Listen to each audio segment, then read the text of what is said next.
Vamos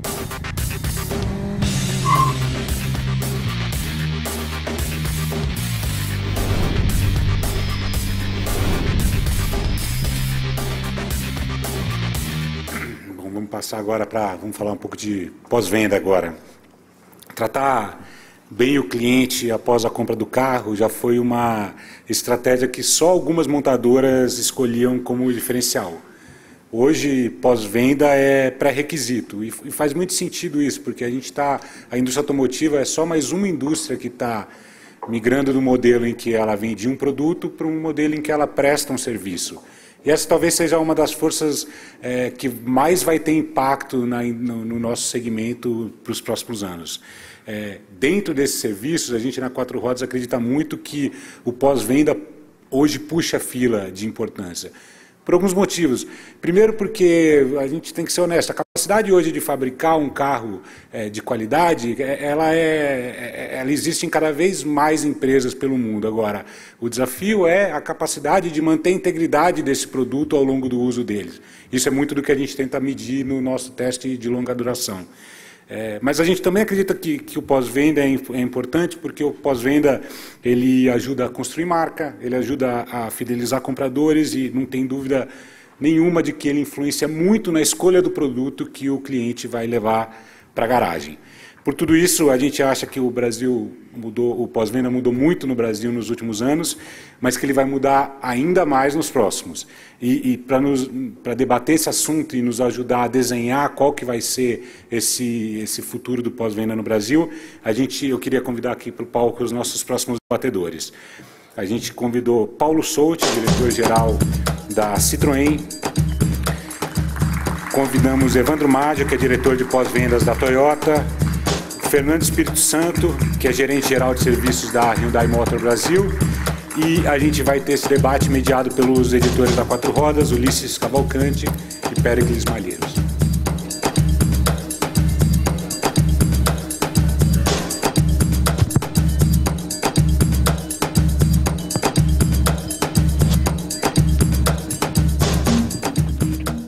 Olá.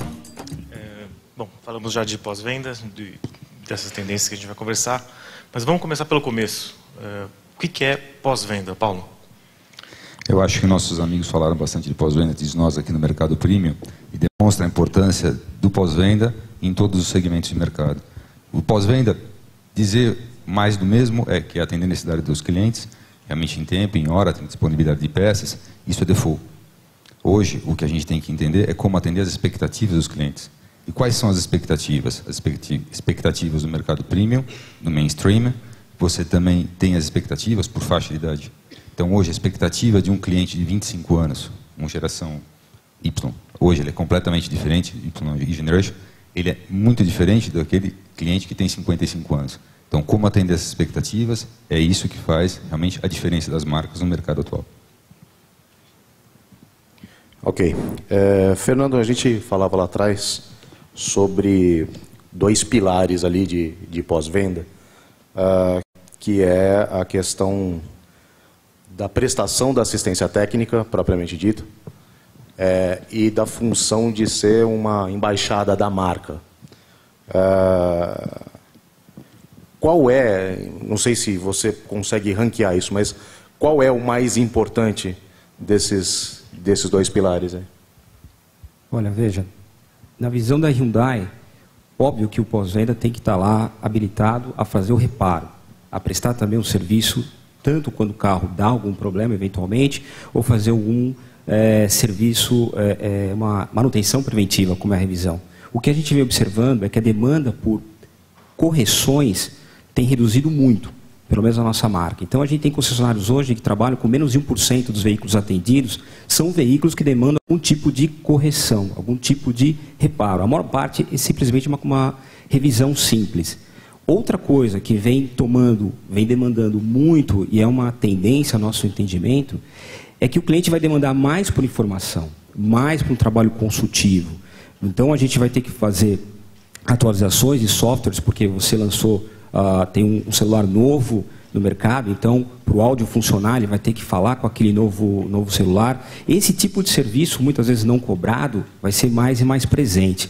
Então, o pós-venda, ele sim está lá para prestar um serviço, uma assistência técnica quando necessária, mas não necessariamente um serviço de reparo. Tá? Então, no nosso entendimento, essa experiência é muito importante. Essa questão do cliente ser ou não embaixador, óbvio, depende da experiência que ele tem. A nossa filosofia é de prover a melhor experiência desde a compra, tanto da posse, mas principalmente do pós-venda. Então, esse cliente, naturalmente, ele tem que ser assistido, seja no local ou não, e isso vai refletir na sua satisfação, e sim, se ele vai ou não compartilhar essa experiência de forma positiva ou não com o mercado. Isso talvez seja um pouco essa questão do embaixador. Tá, ok. Mágio, a Toyota é a referência. O que você tem para nos dizer nesse sentido? Bom, a Toyota ela sempre busca oferecer para o cliente a melhor experiência de compra, posse e recompra. O pós-venda para nós, além de tudo que o Paulo falou, e além daquele tradicional aspecto que é um velho trem para a concessionária, olhando estrategicamente do ponto de vista de relacionamento de longo prazo com o cliente, é onde você estabelece mais contatos com o cliente ao longo da vida que ele tem com o carro. Então nós entendemos que é o momento de você construir relacionamentos com o cliente, você realmente incorporar o valor de marca ao cliente, para que quando ele vá para a troca do carro, ele sinta, será que vale a pena trocar de carro? Será que vale a pena trocar de marca? Então, o pós-venda nós encaramos como um elemento estratégico para realmente virar esse embaixador, mas mais que tudo, aumentar o loyalty do cliente na marca. Muito bem. Nas falas anteriores, nós tivemos um termo que se repetiu algumas vezes, que é a fidelização, né? Só que a gente também está vivendo num momento de intensa infidelidade, né, do cliente. Né? Então, o que faz com que esse cliente seja fiel? Né? É o desejo de ter o carro da sua marca ou é a eficácia do pós-venda que ele percebe na marca? As duas coisas, né? O cliente hoje, ele olha o relacionamento dele com a marca como uma perspectiva total. Ele quer ser bem atendido na hora que ele entra na webpage. Bem atendido quer dizer que a webpage seja simples, seja fácil, ele consiga as informações que ele esteja procurando. Ele quer ser bem atendido quando ele entra no concessionário, que tem uma pessoa que receba pelo nome, se ele já mandou um lead, que seja prontamente identificado esse lead. Depois que essa experiência com o carro seja positiva e quando ele tenha problema, que a assistência ela seja feita de forma e tempo adequados, né? Então o cliente ele separa muito isso na cabeça dele. O atendimento foi bom, mas foi demorado. Demorou, foi corretivo, mas foi demorado. Ou foi rápido, mas não foi bom. Então o cliente ele hoje não olha o relacionamento dele com o carro, ele olha o relacionamento dele com a marca. E ele olha isso de uma perspectiva total, né? Então ter um bom carro é importante.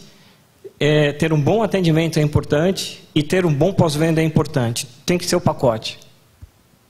Fico curioso para saber essa mesma questão do Fernando aí, que a HMB é nova, tá? Tem uma família ali de produtos. Como que vocês trabalham essa questão? Não, concordo, a gente vive também, a gente tem essa mesma visão, mas eu acrescentaria alguns pontos, né? Essa questão de experiência do pós-venda realmente é muito importante, ela vai determinar. Hoje o cliente, hoje a situação econômica do Brasil é de crise, então mais do que nunca o cliente está muito racional. Óbvio que ele leva em consideração os aspectos emocionais, os desejos que ele tem para decidir ou não a compra do carro, mas essa questão da experiência para nós é muito clara, né? Tanto é que nosso carro, por exemplo, o HB20, ele tem 5 anos de garantia. Essa garantia é transferível de cliente para cliente. Então a gente já tem casos do cliente que está no terceiro cliente e ele continua com a garantia, ainda tem 2 ou 3 anos de garantia. O cliente, quando compra o carro, ele pensa, um carro zero, aqui no Brasil, é muito comum ele desejar vender o carro em 2, 3 anos. Então, ele consegue vender um carro com garantia e, dessa forma, a gente consegue propiciar para aquele carro aquele cliente de um carro usado também gozar das mesmas condições, da mesma experiência de um cliente de carro zero, porque ele vai comprar um carro ainda com garantia. Isso é uma coisa muito importante. Então, essa experiência, também acho que começa, tem a webpage, tem tudo mais, mas na nossa visão, ela já começa no carro usado. Isso é muito importante. Então, a experiência do carro usado, ela é fundamental. Lá ele já começa a construir uma relação com a marca e ele consegue, então, identificar qual é a filosofia e aí sim, ele vai se identificar ou não com aquela marca e continuar. Ele pode até trocar por outro carro usado. Ou não, ele pode migrar para um carro usado, um carro novo. Mas isso é muito importante. Eu concordo com todos os colegas, exatamente. A experiência ela começa da webpage, do primeiro ponto de contato, da mídia, se tem preço ou não do carro premium. Isso também é o ponto de contato. A experiência de A a Z, isso é fato. O que hoje é muito importante é como você mede isso, como você segue isso. Hoje, um cliente que tem 30 anos, ele não quer receber uma carta sobre uma pesquisa de satisfação da montadora. Ele não quer receber 56 e-mails. Ele quer, no momento em que ele teve a experiência, poder indicar a sua satisfação ou a sua insatisfação e compartilhar isso com os seus colegas, com os seus pares, com os seus familiares. Antes a gente falava isso no almoço e domingo em casa. Hoje eles fazem isso 3 segundos depois que saíram da concessionária através de aplicativos. Então, por exemplo, hoje nós temos um que chama Citroën Advisor, que é onde, mesma lógica do TripAdvisor, a experiência cliente real instantânea que propicia para nós, montadoras, a capacidade de reagir instantaneamente a uma insatisfação, a um problema, e que isso realmente faz com que a experiência cliente seja global. Interessante. Souti, deixa eu aproveitar você e trazer uma pergunta da mesa anterior. É mais difícil vender o primeiro carro para o cliente ou o segundo? Como que é para a Citroën especificamente? Acho que não só para a Citroën, hoje os dois, né? Porque no mercado que está bem difícil vender carro de qualquer jeito. Então, eu acho que isso é um tema do mercado atual. Eu acho que, como é dizer o que foi dito agora há pouco, o que faz a venda do carro é o teu momento de experiência. Se o momento de experiência com o produto é positivo e nos serviços é negativo, certamente você não vai vender o segundo carro. Se o momento de experiência no pós-venda é super negativo, esquece, não vende mais. Então, dizer que o pós-venda ele é a fonte de venda do segundo carro, continua a verdade, continua. A questão é como você faz a experiência do teu cliente em função das expectativas por faixa etária, que vai fazer você vender o segundo, o terceiro e fidelizar ele à tua marca. Só para dar um exemplo, hoje, a minha preocupação é muito grande com as faixas etárias. Quando você vai em mercados europeus, tem hoje 50% dos jovens até 21 anos não tem a carteira de habilitação. Então, a relação com o automóvel está mudando. E se a gente continuar trabalhando pós-venda, como sempre trabalhou, na mesma relação, sem tomar em conta que o mundo está mudando, você pode ter a melhor ferramenta do mundo, os melhores processos do mundo, o melhor rigor do mundo.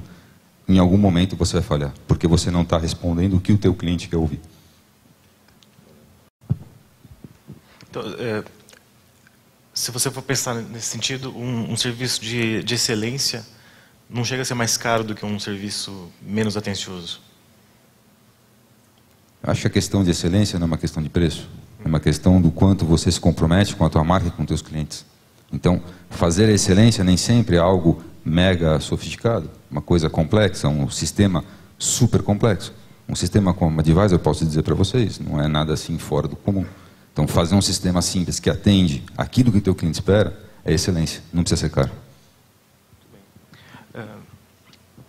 Então, se vocês puderem listar 3 itens que são importantes para você ter um pós-venda de referência, de qualidade, o que você falaria? Bom, na visão da Hyundai, né? A primeira é a transparência, né? Transparência é um grande pilar, é o que define o relacionamento com o cliente, então a gente tem que ter preço justo, nós temos que ter preço nacional fixo, nós temos isso desde 2012, a gente tem que ter abundância e clareza nas explicações prévias de tudo que ele precisa ou não precisa fazer, não podemos ter empurroterapia na rede, isso é um mal. O outro pilar que a gente vê é a eficiência e a conveniência para o cliente, né? Então, hoje tem reparos rápidos, a revisão hoje pode ser feita em 1 hora, a gente tem o sistema, por exemplo, no caso da Hyundai, do Quick Service, que você tem 2 técnicos, o agendamento é feito como se fosse o agendamento de um dentista, o cliente lá em 1 hora ele tem o carro revisado, seja para uma revisão de 10 mil ou de 100 mil, em 1 hora ele tem o carro revisado, lavado e, se necessário, feito ainda um outro serviço adicional, como alinhamento, balanceamento, isso é muito importante. E Aliado a isso, ainda dentro da eficiência, a disponibilidade de peças, né? Hoje é muito importante a preocupação do cliente. O cliente não quer ter o temor ao dissabor de ficar de uma forma por muito tempo sem o carro. Então a gente tem todo um sistema hoje para garantir que mais de 95% dos reparos demandados sejam feitos na primeira vez, corretamente, porque tem as peças disponíveis. Hoje a gente trabalha com uma disponibilidade de peça entre a rede e a montadora de 98,5%, isso desde 2013. Isso é um índice muito bom, é um quesito básico para a gente ter essa eficiência e para a gente não ter nenhum tipo de temor em relação a isso. E, por fim, não mais importante, né, é a cortesia e a atenção. Você pode ter o melhor sistema do mundo. Se o cliente não se sente amparado, não sente que tem lá uma pessoa por trás ou na frente, o que seja, dando essa atenção, se esforçando, né, para resolver o problema dele, se é que é um problema, ou simplesmente para dar um atendimento com abundância de explicação do básico, nada disso vai funcionar. Eu dividiria assim esses requisitos em 2 níveis. Um que é o fundamental. Então, por exemplo, o cliente indo ao concessionário, o reparo sendo realizado de forma correta, no tempo combinado, é o mínimo que ele espera. Então, isso é um item que não pode faltar. Então, a gente chama isso do fix-it right, o reparo correto da primeira vez. Então, prestar atenção nesse índice, manter esse índice bastante alto. Por exemplo, na Toyota nós temos isso acima de 95%. É o fator principal. Depois, em cima disso, aí você vem os fatores de relacionamento com o cliente. Que aí você está falando de transparência, conveniência, aquilo que você oferece em termos de serviços rápidos ou não para o cliente. E aí você vai agregando a expectativa dele, né? Mas nós temos que satisfazer o cliente em 2 níveis. Primeiro, o fundamental, e depois aquilo que é o wow factor para o cliente, né? Esses são os itens fundamentais para a gente poder trabalhar e ter um pós-venda de sucesso. Completando o que eles disseram, acho que transparência é fundamental. Se você não tiver uma clareza na sua oferta, uma clareza na sua comunicação, fica difícil. Então, hoje você fala, como a Citroën fala, uma revisão a R$1 por dia, é uma promessa clara, uma promessa mantida, é simples de entender e o cliente percebe isso na hora do caixa. Então, acho que esse é um primeiro ponto fundamental para que você possa ter um pós-venda eficiente. E o outro ponto são as pessoas.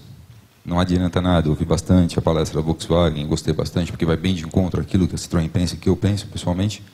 Não adianta nada você ter um super processo se as pessoas que estão ao lado não acompanham você, a tua equipe, o pessoal da rede, a pessoa que recebe o primeiro contato ali na frente com o cliente, o recepcionista.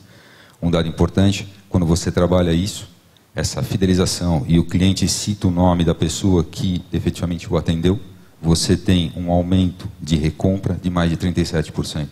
E o grau de fidelização, de satisfação, perdão, daquele cliente é, em média, 6 a 7 pontos superior à média local. Então, trabalhar as pessoas, trabalhar uma promessa, realmente a transparência, eu acho que isso é o ponto fundamental que faz a diferença no pós-venda.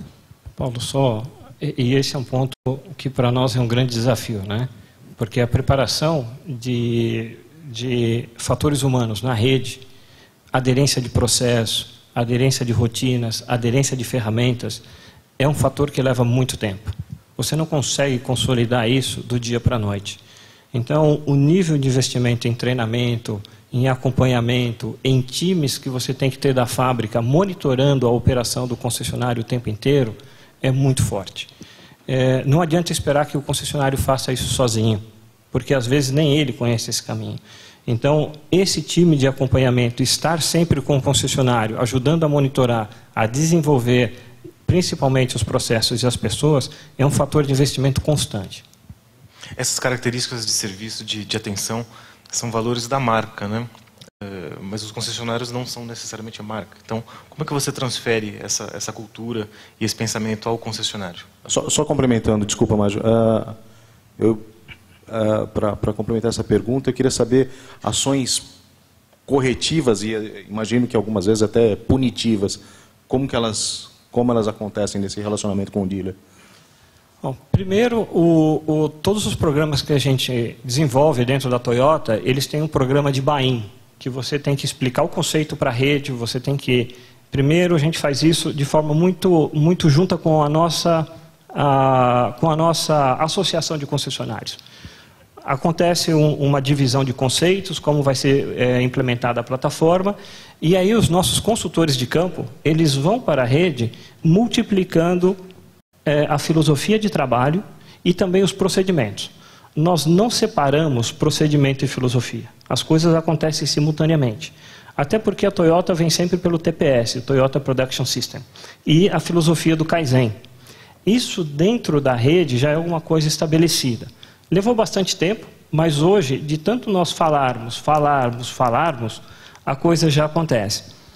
Eu lembro que em 2007, quando nós começamos a implementação do nosso programa, o Toyota Service Management, que é o TSM, nós tínhamos dentro da nossa operação de campo uma filosofia quase que de pregadores. Então, é um trabalho de estar junto no concessionário, é um trabalho de estar no campo concessionário, e aí você tem que ter os programas muito claros e bem definidos. Associado a programas de reconhecimento, como, por exemplo, nós temos um Dealer Evaluation, onde a gente consegue medir qual é a performance da rede. E a rede, ela comprou esse programa, no sentido de adotou esse programa, e ela segue rigorosamente os pontos que a gente vai monitorando para ela. Então, é um relacionamento que você tem que construir junto com a rede. Só a montadora, sem o compartilhamento com a rede, é muito difícil que isso vá adiante. Esse que é um ponto importante. Existe, sim, dentro das nossas equipes, e isso é um ponto de muita atenção para mim, principalmente, uma certa prepotência de achar que a montadora sabe tudo. Então, quando você desce um programa, just do it. Isso esquece, não funciona mais. Então, quando você senta com uma ideia, você compartilha com eles, muitas vezes eles te apontam pontos fracos da tua estratégia. Você consegue corrigir antes de implementar. Então, esse relacionamento é fundamental. Esse compartilhamento, como faz a Toyota, como faz a Citroën, a Hyundai, um amigo não se expressou, mas claramente é o que faz uma estratégia ganhadora. Você só ganha se você realmente compartilhar com o teu dealer. Lógico, às vezes a relação é conflituosa, lógico, a gente não concorda, mas, sinceramente, é a maneira certa de fazer para atender as expectativas do cliente, porque são eles que sabem o que falam os clientes na ponta e a gente tem que saber ouvi-los também. Eu queria complementar um pouquinho, eu concordo com tudo que os meus colegas falaram, mas eu queria ressaltar essa questão do engajamento, né?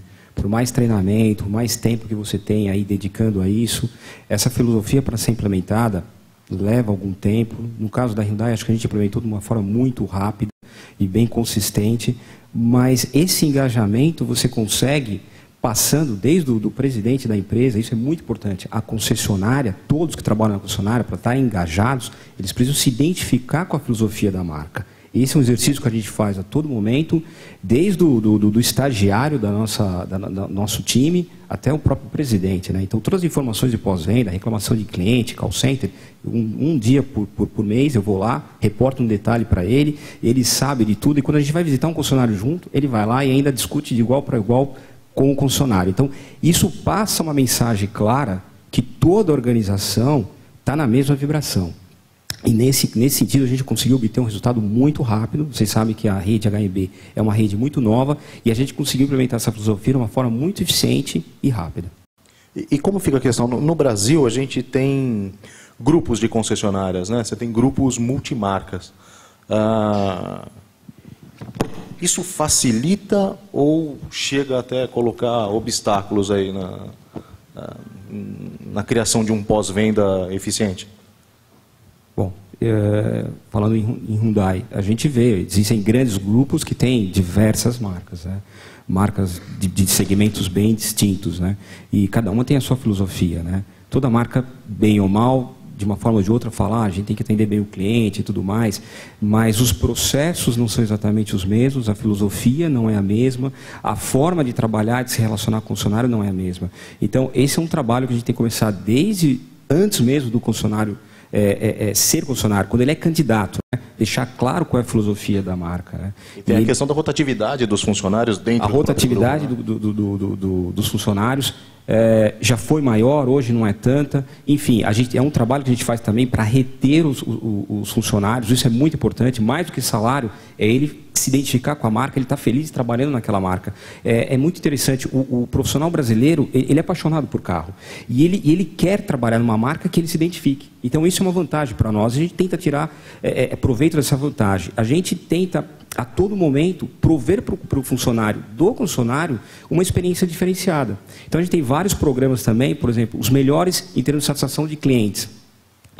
Os melhores gerentes, os melhores consultores de pós-venda. Recentemente a gente levou como um prêmio para assistir um campeonato de rally onde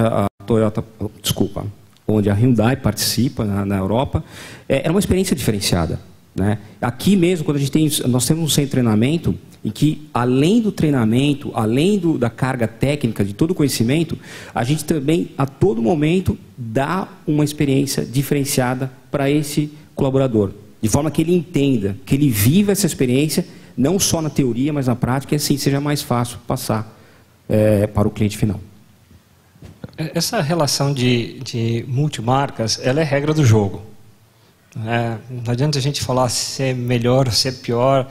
Ela é uma condição que está dada, até porque o negócio automotivo hoje, ele requer escala para você fazer frente aos custos, principalmente em áreas urbanas, que hoje, se você pegar os custos operacionais de funcionários em áreas urbanas, é bastante grande. O ponto importante é que, da mesma forma como a informação vai, a informação também vem. Eu acho que o benchmarking é uma coisa sadia para todas as marcas, né? Então, a informação flui de uma marca para outra. Não tem como segurar isso, né? Você tem, às vezes, um concessionário com a marca A que vem fazer benchmarking conosco, assim como nós, às vezes, vamos fazer benchmarking com outros também. Então, nós temos que, talvez, tratar isso com naturalidade. É uma condição do jogo. E como usar esse jogo da melhor forma, né? Acho que o melhor que nós podemos fazer em termos de Toyota é ter uma atitude de que nós temos os nossos processos, nós temos as nossas filosofias, mas os competidores também têm as formas de trabalhar e a gente também tem que olhar para isso, né? A gente sempre pode aprender com todo mundo. É realmente interessante, a gente tem os temas das reuniões de comissão da associação, sempre são essas. Mas na Hyundai eles fazem assim, mas na Toyota eles fazem assim, mas na Peugeot eles fazem daquele jeito, mas na Volkswagen faz daquele jeito. Então esses temas aparecem naturalmente nas nossas discussões. E como disse o Evandro, a gente tem que ser sempre atento, porque sempre os outros podem saber fazer melhor que a gente muitas coisas, então tem que saber aquilo que você pode aprender para tirar o melhor, porque o objetivo final, de novo, é atender perfeitamente o nosso cliente. Paulo, você estava falando sobre como a informação flui dentro da rede. Chegou uma pergunta aqui do público. Existe algum sistema integrado de informações entre a montadora e a rede? E se há vantagens desse sistema? Bom, não sei exatamente o sistema integrado. Nós temos uma comunicação, tem um link direto com as concessionárias. Realmente a gente tem uma conexão e eles têm os DMS, os sistemas de gestão deles, que falam com os nossos sistemas. Isso existe. Talvez a questão seja como é que as informações dos veículos começam a subir para a montadora. Hoje elas sobem, na grande maioria, de maneira manual, ou seja, tem um problema, tem um report, tem um incidente, aquilo é reportado em um sistema e aquilo faz a base estatística para que você possa tratar qualquer incidente que tenha com o teu produto. O que vai acontecer no futuro, talvez seja que isso vai acontecer o tempo inteiro através de outros tipos de tecnologia que estão chegando no mercado. Então acho que o futuro está vindo. Então tá, vamos falar de futuro então, Souto. Todo mundo concorda aqui da importância do pós-venda. E no futuro? Tende a aumentar ainda mais a importância do pós-venda? E o que vai ser diferente no pós-venda em relação a hoje? Eu acho que a necessidade básica vai ser mantida. Você tem que atender o problema do seu cliente, que é a manutenção preditiva ou a manutenção periódica, a manutenção corretiva. Então, isso vai continuar sempre existindo. A diferença é como ela vai ser feita. Então, os links, hoje você fala em interação do veículo com as estruturas, o famoso IoT ou IoE, né? Internet das coisas, de todas as coisas. Então, a partir desse avanço tecnológico, com certeza os carros vão passar a interagir com esse tipo de infraestrutura. E as informações vão vir para nós, como nós vamos poder mandar informações para os veículos. Então, essa evolução vem vindo. Nos próximos 5 anos a gente talvez não veja, Talvez o primeiro passo sejam os carros híbridos, como foi falado agora há pouco, os carros elétricos, a conexão, as cidades. Então, certamente, nos próximos 5 a 10 anos, muita evolução, mas daqui a 20 anos o pós-venda vai continuar reparando carros, vai continuar atuando de maneira preventiva e corretiva e vai continuar realmente estando preocupado com a satisfação do teu cliente, que é realmente garantir a sua mobilidade, que essa é a questão final do serviço de pós-venda, garantir a mobilidade dos nossos clientes. Nós vendemos mobilidade. Esse é o ponto de base. Concordo com o Paulo. Acho que se a gente olhar as mega tendências que vêm pela frente, são duas muito fortes: urbanização e conectividade ou digitalização.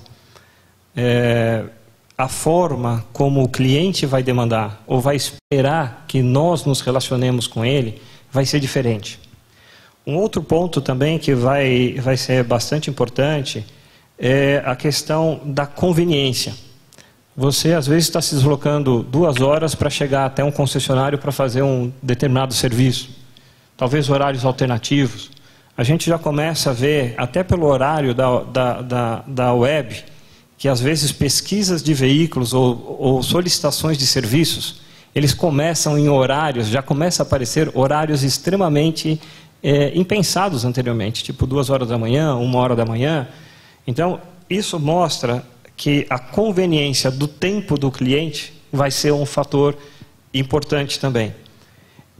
Um outro ponto é que, até por causa da digitalização, a conveniência e a transparência vai ser fundamental.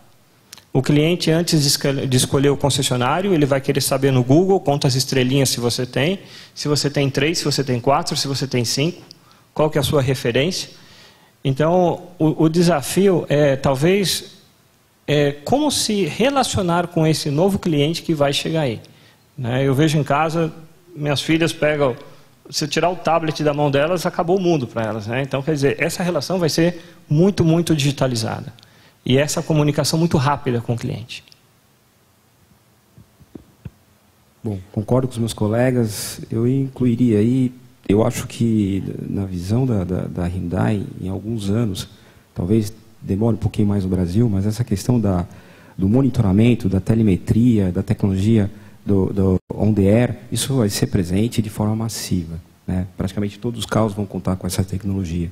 O que vai mudar um pouco a relação do pós-venda com o cliente. O cliente não vai mais comprar simplesmente um carro com aquele sentimento de posse, tira daqui e coloca ali. Ele vai comprar um pacote de serviços. E o pós-venda está inserido nisso.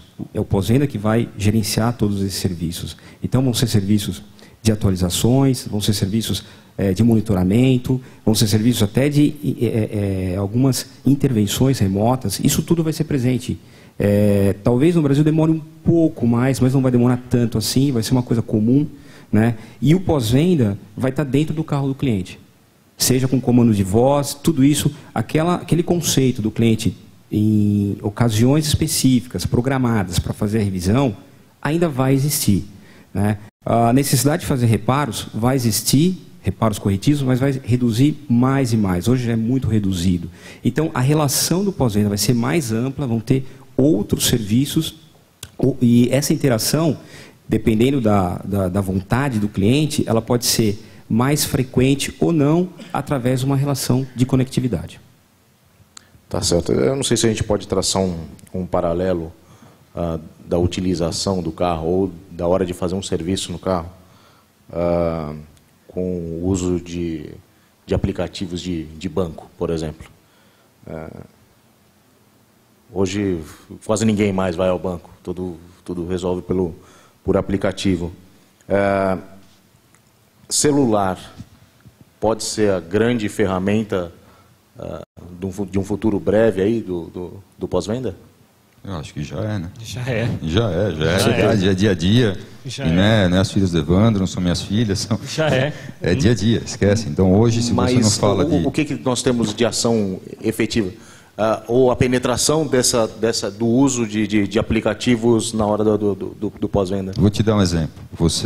A gente falou da satisfação através do advisor. Então, esse é um exemplo simples. O cliente, quando ele está na frente do teu consultor técnico, na frente do vendedor, ele está ao mesmo tempo pesquisando através de um aplicativo qual é a diferença do produto que ele está comprando ou do serviço, se ele encontra o pneu mais barato à direita ou à esquerda. Então, isso já é uma realidade, já está no nosso dia. A questão é como as montadoras se apropriam dessa tecnologia e colocam isso a serviço dos seus clientes. Nós temos alguns produtos chamados Mais Citroën, onde o cliente tem acesso ao carro, às informações do veículo, a revisão programada, o agendamento de revisão. Então, tudo isso já é parte do nosso dia a dia. E vou dizer, sinceramente, olhando para o futuro, eu acho que isso é bem o começo. A gente tem muita coisa, né, que vai acontecer, muita tecnologia que vai aparecer. Há 3 anos atrás, ninguém falava de Uber. Ninguém falava de Uber. Então, hoje, não tem ninguém aqui nessa sala que já, talvez 1 ou 2, que não tenham usado o serviço do Uber. Então, base aplicativo, o smartphone, o aplicativo, ele virou uma extensão da pessoa. Não é mais uma coisa dissociada. E nós temos que levar isso em consideração na hora de vender carros e oferecer serviço aos nossos clientes. A gente olhava no passado muito a comunicação do cliente. A primeira, ou talvez a forma mais rudimentar da digitalização era o e-mail, né? E é difícil até você controlar ou querer disciplinar isso, porque esse fenômeno da digitalização ele acontece simultaneamente na montadora e no concessionário. Então, a forma mais rudimentar que você tinha, talvez era o e-mail, mas hoje você tem aprovação de orçamento por WhatsApp. O próprio consultor pega o telefone do cliente, manda o WhatsApp e aprova o orçamento complementar, ou ele avisa, ó, teu carro já está pronto, a nota fiscal ficou em tanto. Esse mundo digital ele vai cruzar, né? E vai caber às montadoras como estabelecer dentro desse fluxo digital que se vai construir entre cliente, concessionária, montadora, uma forma de talvez organizar esse fluxo, seja através de aplicativo, seja através de website, seja através de DMS, seja através dos 3 conectados em um ambiente nuvem, né? Então, esse é um processo que ele vai acontecer, a montadora querendo ou não querendo, porque o cliente vai começar a demandar isso, né? Eu acho que nós já estamos andando com esse processo. É uma questão só de estabilizá-lo ou discipliná-lo um pouquinho mais ou formatá-lo um pouquinho mais. Se você manda hoje uma resposta de orçamento sem a foto ou sem o vídeo do que está acontecendo com o carro do cliente, dificilmente você tem um orçamento aprovado. Então, já é nosso dia a dia. E o índice de utilização desse serviço é alto, ou Souti? De novo, você tem um ramp-up, né? Então, hoje, quando eu falei no começo das gerações, um cliente que tem menos de 30 anos, esquece 100%. Esse cara quer esse serviço. Você vai oferecer isso para o meu pai com 80, esquece. Ele esquece, não vai rolar. Então, é uma evolução natural. E no meio disso vão surgir novas tecnologias, que já estão aparecendo, que vão realmente facilitar a nossa comunicação, acelerar o contato, fazer com que ele consiga ter acesso à informação mais rápida, a comparar coisas entre serviços e preços de uma maneira mais otimizada, e isso realmente acho que é o nosso grande challenge. Essa questão da idade que o Paulo está falando, nós estamos trabalhando exatamente no conceito de um cliente digital e um cliente analógico. E por um tempo nós vamos ter que ter processos que cubram as duas áreas. Falando um pouquinho dessa plataforma tecnológica, né? Eu entendo que isso já está presente hoje na Hyundai, por exemplo. Se o cliente tem algum problema, na assistência 24 horas, ele aciona, sem falar, ele só aciona o botão no celular, através de um aplicativo, ele começa a conversar com o atendente da assistência 24 horas, que já localiza onde está o carro e já tem condições de mandar um suporte. Isso já é uma realidade, isso não é nenhuma... Isso é um começo. A gente tem outros aplicativos, hoje para o cliente, antes dele ir no concessionário, ele vai lá, abre um aplicativo rapidamente da Hyundai, ele já confirma todos os preços tabelados, os preços nacionais, e o que é feito em cada revisão. Quer dizer, já são ferramentas já comuns, né? Mas é só o começo, como os meus colegas colocaram. A gente tem um outro programa, esse sim, acho que ainda está mais embrionário, né? A gente tem poucos concessionários ainda, mas esses concessionários você não tem mais papel no atendimento ao cliente. Ele faz toda a reserva, tudo eletronicamente, utiliza-se do WhatsApp, isso já é um padrão não só nesses concessionários, mas nos outros Hyundai, utiliza do WhatsApp, ou mesmo da ligação, ou mesmo do e-mail, enfim, faz o agendamento e lá todo atendimento através de um tablet. E se tem um problema no carro, um risco, por exemplo, se bate uma foto, já se manda para o cliente, o orçamento também, a ordem de serviço é tudo eletrônica, a assinatura também é eletrônica, e a nota fiscal, por fim, é eletrônica, e depois a pesquisa, ele faz, assim que ele termina o atendimento, quando a gente está entregando o carro, e se tiver qualquer uma nota abaixo de 7, essa pesquisa já vai diretamente para o gerente, que recebe o SMS e tem condições de descer e ver o que aconteceu. Então já é uma realidade, acho que tem grandes possibilidades, é um caminho vasto aí de possibilidades do que pode ser desenvolvido, mas vai estar mais e mais presente na vida da relação entre a concessionária, o pós-venda e o cliente. Mas vocês acreditam, então, no celular como a grande ferramenta? Sem dúvida. Qualquer tipo de plataforma que propicie uma informação rápida. Então, rede social, computador, celular, tudo isso, o device acho que é o menos importante. O que importa, na verdade, é como você compartilha a sua informação. Então, hoje é mais importante para uma pessoa compartilhar a sua experiência no Facebook em 30 segundos do que efetivamente esperar o domingo para contar o que aconteceu. Então, é isso, esse é o nosso dia a dia. A tecnologia está aí para nos ajudar realmente a alertar quando você tem um problema, quando você pode, para você poder interagir mais rápido e ser mais eficiente com os seus clientes. Muito bem. Então, com essas ferramentas colocadas, é isso que a gente tinha para conversar. A gente deu uma estourada no tempo. Então, muito obrigado pela atenção. E é isso aí. Obrigado. Obrigado. Obrigado.